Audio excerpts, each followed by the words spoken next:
The government has set up a new national quality assurance system for TVET institutions to help in the registration, inspection and audit of the training. The acting permanent secretary in the Ministry of Education and Sports, Dr. Gov't, says the first batch of 72 private TVET institutions has been inspected and registered for licensing.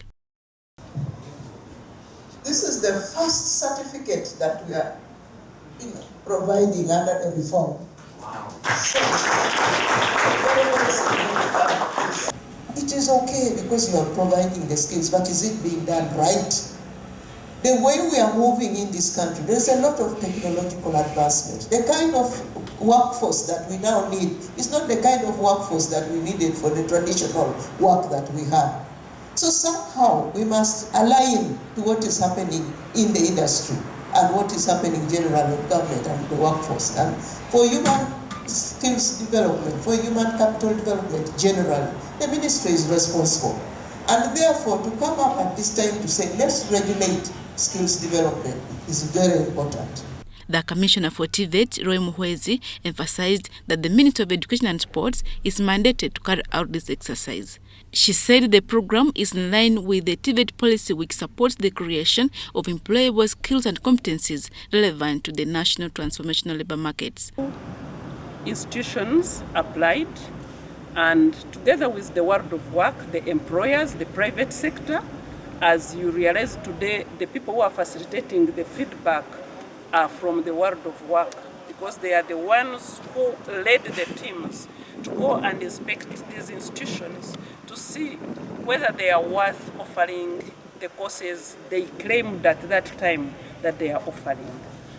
Even the public institutions are going to be visited by the world of work, and they will also be given feedback and told if they are offering things they cannot offer, they will be told to stop. Muhwezi adds that it is important for TVET institutions to identify the priorities of the nation before coming up with innovation areas that would contribute to the rapid development. What I'm guiding to the institutions is that, first of all, there should be a needs assessment of what are the required courses in the world of work, so that when they are training for employment. People will say that, what about those who want to be self-employed?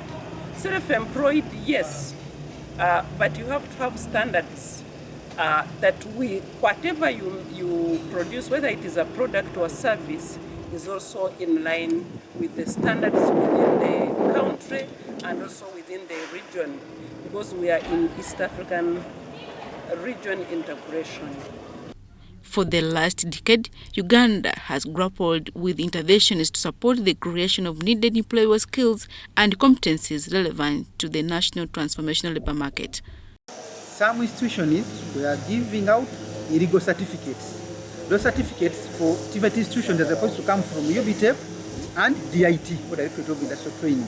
If a school issues a certificate without being approved by National Council for Higher Education, that certificate is illegal, and that document and or the institution which collected money from the students, that's obtained money by false pretense. Those certificates are not recognized in the Uganda education system and by the labour market.